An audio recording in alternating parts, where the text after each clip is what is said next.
Bismillahirrahmanirrahim. Assalamualaikum warahmatullahi wabarakatuh. Alhamdulillah. Wassalatu wassalamu ala sayyidina Rasulillah Muhammad ibn Abdullah wa ala alihi wa sahbihi wa mawalah. Allahumma salli wa sallim wa barik ala hadha an-nabiyyil karim wa ahyina Allahumma ala sunnatih wa amitna ala millatih wa hsyurna fi zumratih ma'al ladina an'amta alaihim minan nabiyyin wa siddiqin wa syuhada'i wa salihin wa hasuna ulaika rafiqa dzalikal fadlu minallah wa kafa billahi alima. Laqad qala ta'ala fi kitabihil aziz a'udzu billahi minasy syaithanir rajim wa tazawwadu fa inna khairaz zadi taqwa wattaquni ya ulul albab. Wa qala rasul fil hadits syarif talabul ilmi fariidatun ala kulli muslimin ay ala kulli insanin muslimin wa dzakaran kana am unsa amma ba'd. Abnai at-talamid wa banati at-tilmidat a'azzakumullah. Alhamdulillah, untuk kali yang pertama kita berjumpa dalam nasyad ma'hadi atau kegiatan pesantren Hadil Iman MAPK Man 1 Surakarta.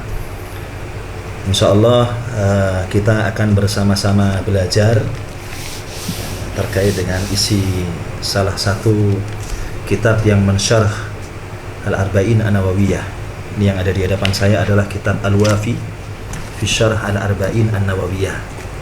Ya.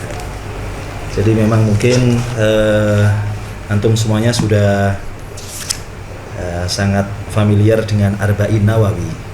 Ya, 40 hadis yang dikarang oleh Imam Nawawi. Tapi sebetulnya jumlahnya tidak 40, tapi jumlahnya 42 hadis. Sampai al-hadis ats-tsani wal arba'un.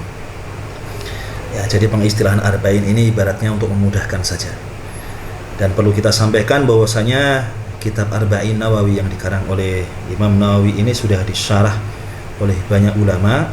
Di beberapa referensi dijelaskan syarahnya sampai sekitar 50-an syarah. Sebagian syarah tersebut dicetak dan sebagian masih ada yang berupa makhtutat ataupun manuskrip-manuskrip.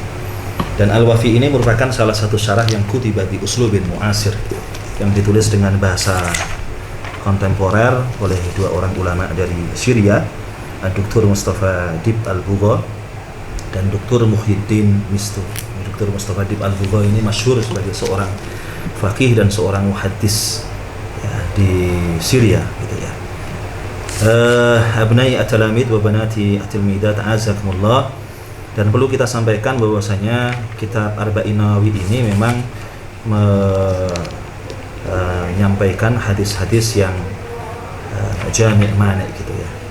Hadis-hadis yang merupakan pondasi-pondasi dari bangunan Islam gitu. Dan mayoritas hadisnya kalau kita lihat memang hadis yang diriwayatkan oleh Al-Imam Al-Bukhari dan Imam Muslim. Ya. Untuk efisiensi waktu kita mulai langsung dari hadis yang pertama. Al-hadisul awal.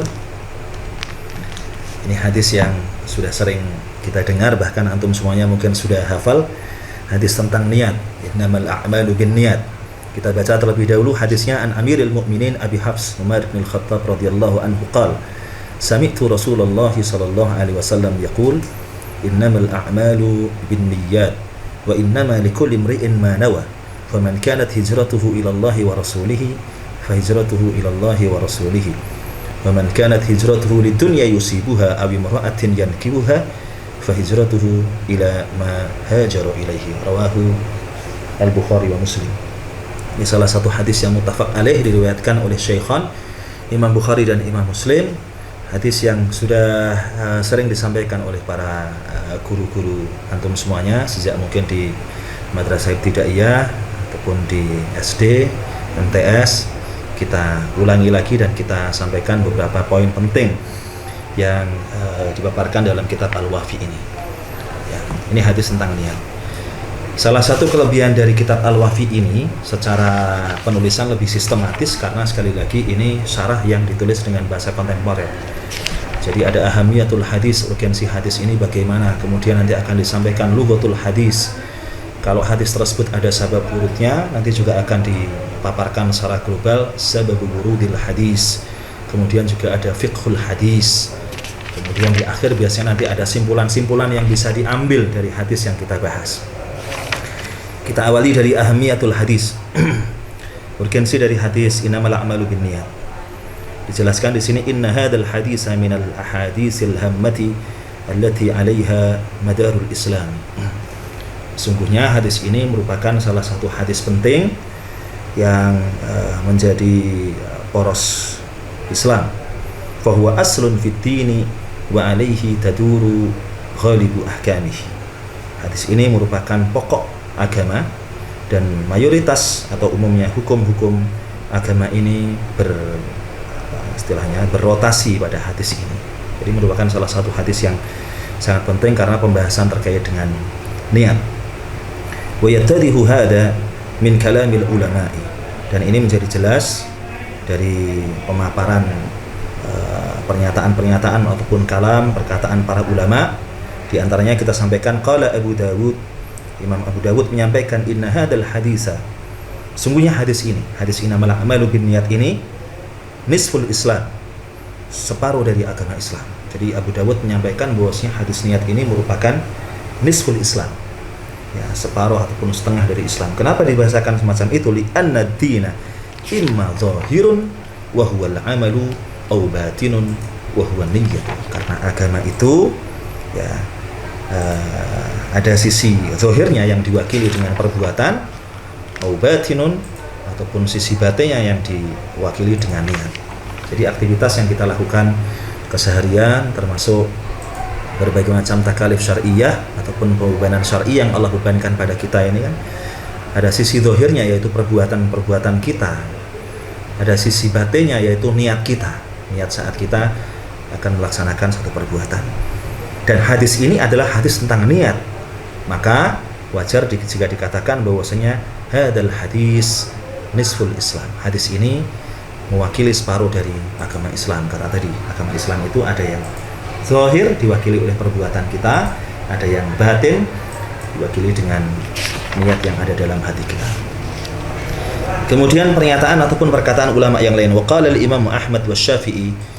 Imam Ahmad dan Imam Syafi'i mengatakan, jadi mungkin sudah sering kita singgung juga untuk yang kelas 11 dan kelas 12 bahwa para a'immatul madhab ini luar biasa. Walaupun toh madhabnya beda-beda, tapi kebanyakan mereka guru murid atau paling tidak pernah bersinggungan gitu ya.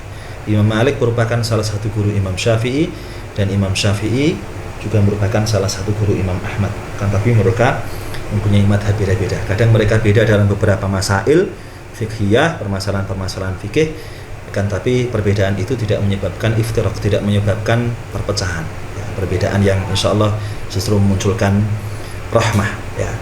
Waqala Imam Ahmad wa Syafi'i, Imam Ahmad dan Imam Syafi'i mengatakan yadkhulu fi hadis innamal a'malu binniyat thulusul ilmi.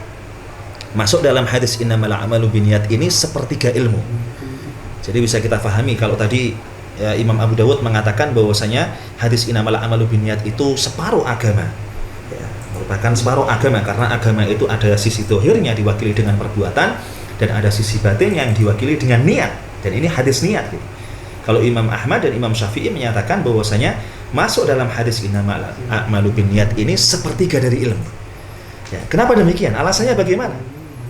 Dijelaskan dalam Al-Wafi ini, wa sababu dzalika anna kasbal 'abdi yakunu biqalbihi wa lisanihi wa jawarihi.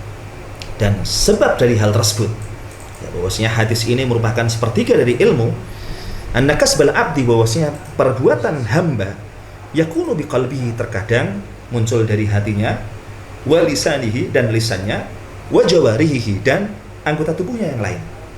Jadi perbuatan kita itu ya, sekali waktu muncul dari hati kita ya, sekali waktu diwakili dengan lisan kita atau anggota tubuh yang lain ya, ini kan ada 3 unsur berarti.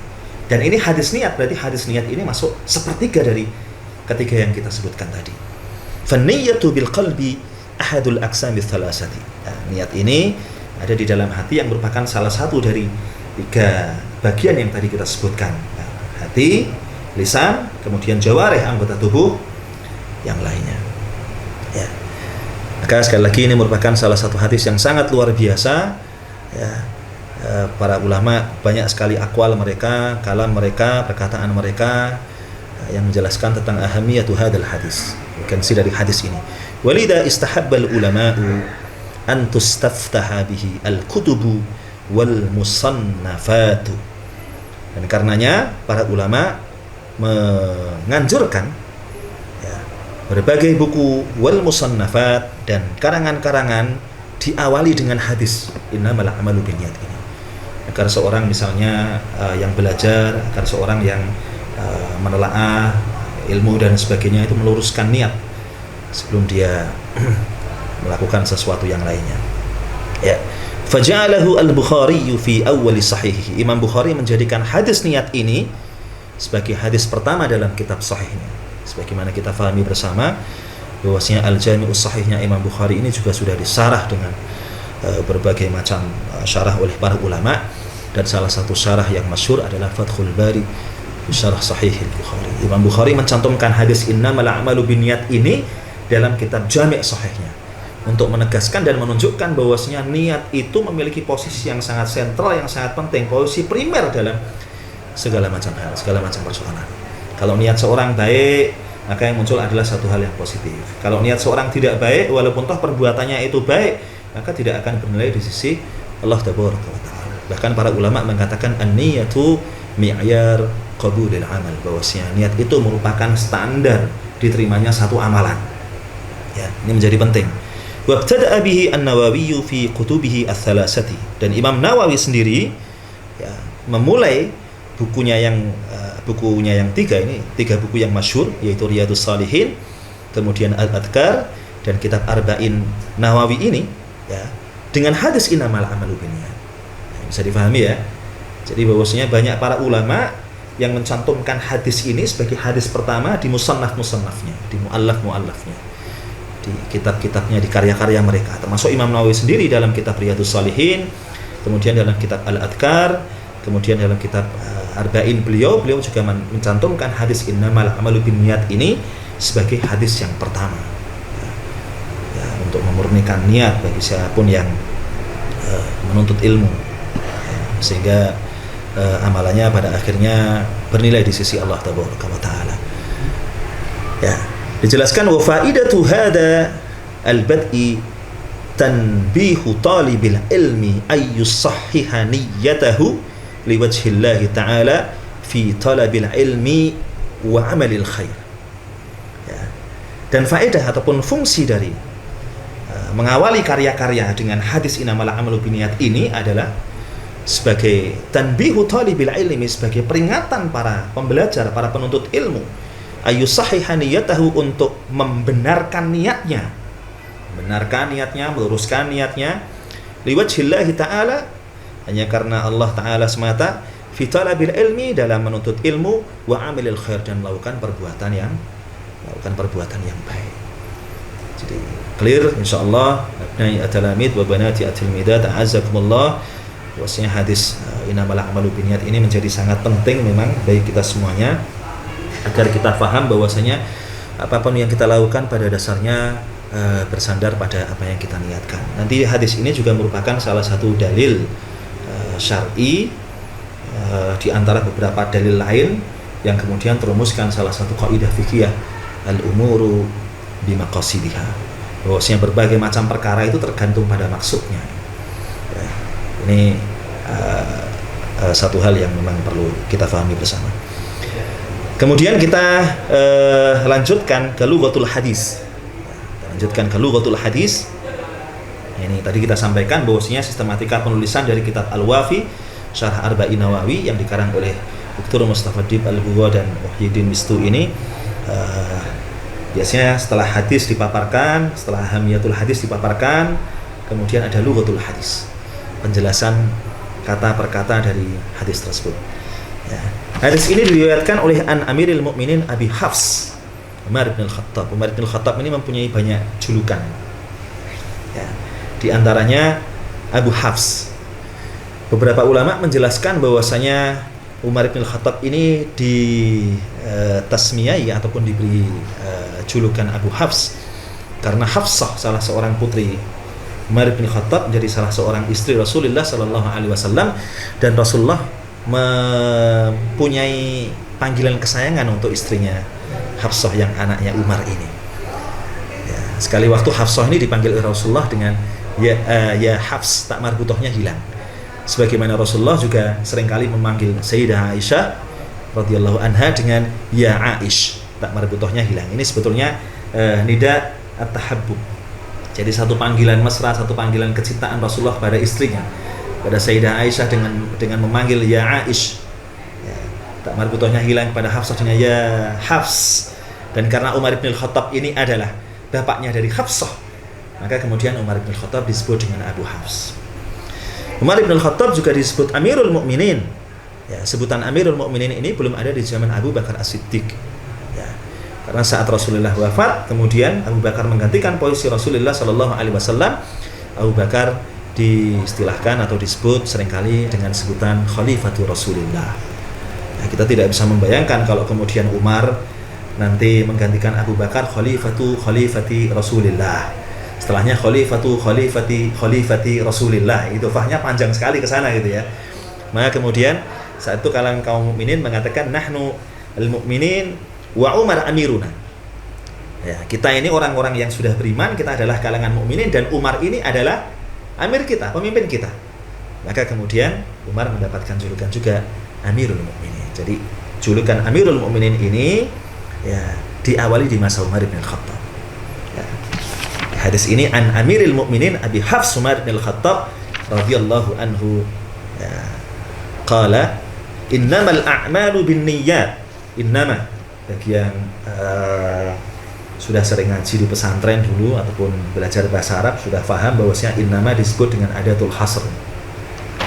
Adatul hasr itu fungsinya adalah untuk apa istilahnya tusbit al-madhkur ba'daha wa tanfi ma'adahu.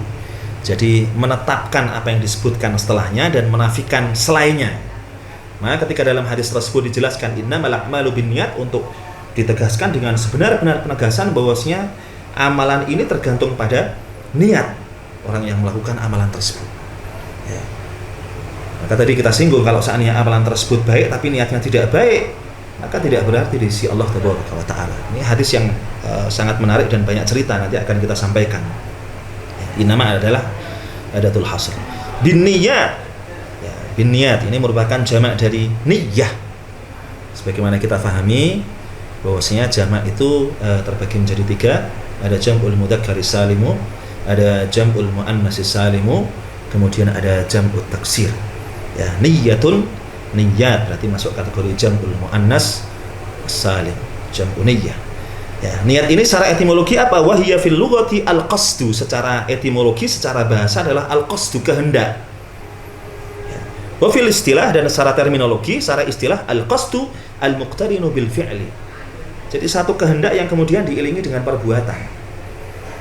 Ya, satu kehendak yang diiringi dengan perbuatan ini secara makna terminologi. Jadi saat kita membahas sesuatu, biasanya akan dikenalkan definisi lughatan, definisi istilahan. Kalau Anda dalam kitab-kitab nanti misalnya mendapati satu pembahasan, satu tema, ta'rifu bla bla bla lughatan, itu berarti makna secara bahasa, wastilahan secara istilah. Dan kalau kita sudah sampai nanti pada pembahasan masalah-masalah ibadah, persoalan yang terkait dengan hukum, hubungan vertikal seorang hamba dengan Allah dan sebagainya, itu yang menjadi standar adalah definisi secara istilah syar'i, secara terminologi. Misalnya Anda membahas masalah sholat yang paling sederhana. As-sholatu lughatan adalah ad-du'a. Ya, doa. Tapi apakah kemudian Anda akan mengatakan, oh saya sudah berdoa di waktu zuhur, saya sudah berdoa di waktu asar, tapi Anda tidak takbir sampai salam melakukan gerakan-gerakan sholat, kemudian Anda mengatakan saya sudah sholat? Tidak bisa. Karena saat kita sudah masuk pada persoalan-persoalan ibadah, maka yang menjadi standar adalah definisi istilahan. Definisi secara istilahnya, terminologi, bukan lughatannya. Ya. Jadi sholat itu Anda bisa dikatakan melakukan sholat ketika Anda punya niat sholat, kemudian mengiringi dengan perbuatan dari takbir sampai salam. Berarti Anda sudah melaksanakan sholat. Nah, ini yang kadang-kadang harus kita pahami, karena dulu sempat ada statement-statement, pernyataan-pernyataan bahwasanya saya sudah sholat tapi tidak melakukan gerakan dari takbir sampai salam. Karena fungsi sholat adalah untuk mengingat Allah Ta'ala, dan secara bahasa adalah berdoa. Tidak bisa. Ketika sudah masuk pada persoalan ibadah, maka yang jadi standar adalah definisi secara terminologi dan bukan definisi atau pengertian secara bahasa, secara etimologi. Clear saya kira sudah, tidak perlu panjang lebar nanti malah kemana-mana ini. Ya. Kemudian innamal a'malu binniyat wa innamal likulli imri'in ma nawa. Ada ungkapan wa innamal likulli imri'in. Ada imru'un di situ ya. Dijelaskan bahwasanya arti atau maksud daripada imru'un di situ adalah insan. Insan ini berarti mencakup laki-laki dan perempuan. Rajulan kana aw imra'atan. Dalam bahasa Arab sering semisal itu ya. Misalnya kata walad misalnya. Anda kalau perhatikan dalam Al-Quran gitu, kata walad ini yang sering kita artikan dengan anak, itu sebetulnya mewakili anak laki-laki dan anak perempuan. Yusikumullah fi auladikum lidzakari mislu hadil unsayain. Fa in kunna nisaan fawqa thnataini falahunna thulutsa ma tarak ila akhiril ayah misalnya. Maka misalnya ketika Anda ditanya suatu saat nanti ketika Anda sudah menggenapkan separuh agama misalnya, kam waladan laka, berapa anakmu? Nah, ini sebenarnya pertanyaan general, pertanyaan global. Maka Anda bisa menjawab li khamsatu auladin arba'atu abna wa bintun wahidah. Aku mempunyai 5 anak, 4 laki-laki dan 1 perempuan. Karena ungkapannya adalah walad. Ya, walaupun toh bisa juga dijawab dengan fakta gitu ya. Maksudnya kalau punya anak 3 laki-laki ya salah 1 abna saja. Kalau 3 anaknya perempuan ya salah sebanat gitu ya. Tapi kalau misalnya pertanyaannya kam ibnan, ini spesifik anak laki-laki. Kalau pertanyaannya kam bintan laka, berarti spesifik anak perempuan. Li ya, kam bintan laka, li bintun wahidah. Ya, misalnya begitu. Ya, kita kembali kepada persoalan imru'un tadi ya. Secara bahasa adalah manusia, baik laki-laki ataupun perempuan. Kemudian dijelaskan di sini wa innamal likulli imri'in ma nawa faman kanat hijratuhu. Hijrah, kita harus pahami ini makna hijrah itu apa. Al hijratu lughatan, seringkali begitu ya. Kalau ada kata lughatan istilahan berarti mansubnya diistilahkan dengan mansubun binasil khafid ya. Itu sebetulnya bisa dibahasakan al hijratu fil lughati, tapi huruf jarnya fi ini dihilangkan sehingga kemudian dikatakan al hijratu lughatan, al hijratu istilahan, al hijratu fil istilah, fi-nya dibuang kemudian mansubnya dengan membuang itu mansubun binasil khafid ya. Al hijratu lughatan at-tarku, hijrah secara bahasa adalah meninggalkan, taraka yatruk. Wa syar'an, dan secara syar'i, istilah syar'i, mufaraqatu daril kufri ila daril islami khaufal fitnati. Jadi meninggalkan wilayah kufur ke wilayah Islam karena kekhawatiran munculnya fitnah. Ini secara syar'an semisal itu ya. Kalau kita lihat kasus-kasus di zaman Rasulullah dan sebagainya, hijrah dan sebagainya, ini cocok dengan istilahan ini gitu ya. Karena bagaimana tindak kedzaliman, tindak penganiayaan yang ditujukan pada kalangan kaum mukminin, kaum muslimin saat itu, sehingga terus kemudian mereka berpindah dari satu tempat ke tempat yang lebih nyaman, ke tempat yang lebih aman begitu. Wal muradu biha fil hadis, dan yang dimaksudkan dengan hijrah dalam hadis innamal a'malu binniyat yang kita bahas ini adalah al-intiqalu min Makkah wa ghairiha ila al-Madinati qabla fathi Makkah. Yang dimaksudkan dalam hadis innamal a'malu binniyat wa innama likulli imri'in ma nawa faman kanat hijratuhu. Kata hijrah dalam hadis yang kita bahas ini yang dimaksudkan adalah berpindah dari Mekah atau selainnya ke Madinah qabla fathi Makkah, sebelum Fathu Makkah, penaklukan kota Makkah ya. Kemudian di situ ada ungkapan ilallahi, kemudian ada ungkapan fahijratuhu ilallahi wa rasulih. Faman kanat ya, hijratuhu ilallahi wa rasulihi fahijratuhu ilallahi wa rasulihi. Yang dimaksudkan dengan ilallah adalah ila mahalli ridhahu niyatan wa qasdan, ke tempat yang diridhoi oleh Allah Ta'ala secara niat dan secara maksud, secara kehendak.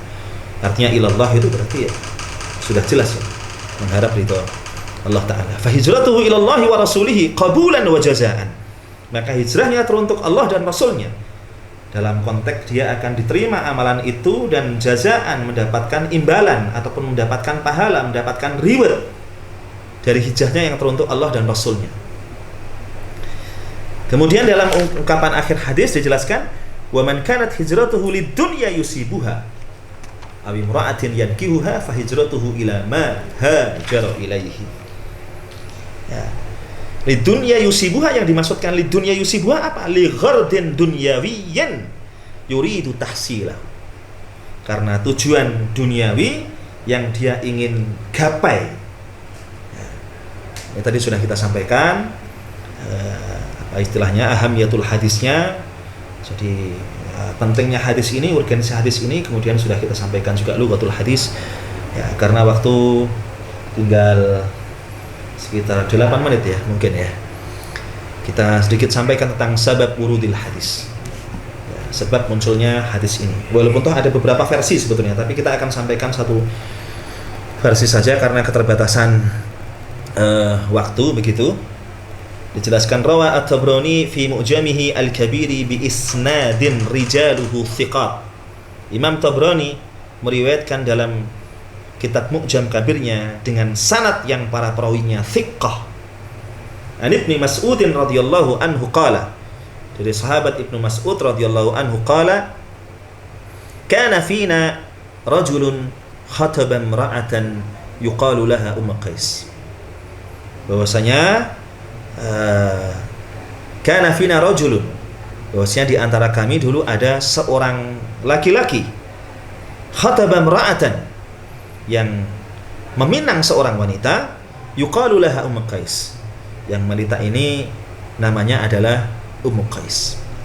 Fa'abat, maka wanita tersebut menolak an tatazawwajahu, untuk menikah dengannya, hatta yuhajir, hingga si laki-laki ini hijrah bersama dengan para sahabat Rasulullah dari Makkah ke Madinah. Jadi mensyaratkan si wanita ini ibaratnya menyampaikan kepada laki-laki tersebut, aku tidak mau menikah denganmu ya kecuali jika kau mau hijrah dengan para sahabat Rasulullah sallallahu alaihi wasallam dari Makkah ke Madinah, memberikan syarat itu. Fahajara, maka si laki-laki tadi hijrah. Fatazawwajaha, dan kemudian menikahi wanita tadi. Fakunna nusammihi Muhajir Qais, maka kemudian kami menamainya ya, dengan Muhajir Qais, orang yang hijrah karena Qais. Abnai talamid wa banati at-tilmidat a'azzakumullah, kalau kita perhatikan sebetulnya ketika seorang melakukan satu hal ya, terus kemudian dia mendapatkan lakop yang tidak pas, ini pada dasarnya hukuman sosial. Kita bisa membayangkan para sahabat Rasulullah Sallallahu Alaihi Wasallam hijrah dari Mekah ke Madinah ini pengorbanannya luar biasa. Berkorban harta jelas, berkorban fisik pasti, perjalanan yang sangat jauh dan tidak ditempuh dengan media transportasi modern seperti saat ini. Yang dari Madinah ke Mekah dengan bis-bis yang luar biasa. Kalau Anda misalnya ada yang sudah pernah umroh aja, tidak sampai 6 jam sampai, itu aja pakai bis yang baru-baru, yang gres-gres, yang nyaman, ber-AC, tingkat dan seterusnya. Kita bisa membayangkan orang berjalan kaki misalnya, atau dengan onta dan sebagainya. Butuhkan waktu yang perjalanan yang sangat menyapekkan, pengorbanan yang sangat luar biasa, pengorbanan fisik, pengorbanan harta, pengorbanan meninggalkan keluarga mereka yang belum mau beriman terhadap risalah ilahiyah misalnya. Ini pengorbanan. Para sahabat yang meniatkan untuk Allah dan Rasulnya mendapatkan jaza ataupun balasan yang luar biasa ya. Sedangkan Muhajir Qais ini yang didapatkan adalah wanita itu tadi. Karena perbuatan baiknya hijrah dari Mekah ke Madinah ini bukan lillahi ta'ala ya, bukan li Rasulillah, bukan untuk mengharap ridha Allah ta'ala, mentaati perintah Rasulullah ansih murni, tidak, akan tapi untuk menikahi seorang wanita yang bernama Qais. Maka itu yang ia dapatkan ya. Padahal capeknya sama, pengorbanannya mungkin juga sama, bahkan mungkin dia berkorban lebih. Tapi para sahabat dengan amalan itu mendapatkan kemuliaan di sisi Allah Tabaraka wa Ta'ala. Sedangkan Muhajir Qais ini, si laki-laki ini yang kemudian disebut dengan Muhajir Qais ini, hanya mendapatkan apa yang ia inginkan, ghardun dunyawi, tujuan duniawi, yaitu si Qais tadi. Abnai at-talamid wa banati at-tilmidat a'azakumullah ya, ada benarnya yang saya sampaikan mutlak dari Allah Ta'ala. Kurang sempurnaan dalam menyampaikan penjelasan dari kitab Al-Wafi Syarah Arba'in Nawawi dari saya pribadi. Hada astagfirullah li wa lakum jami'an. Assalamualaikum warahmatullahi wabarakatuh.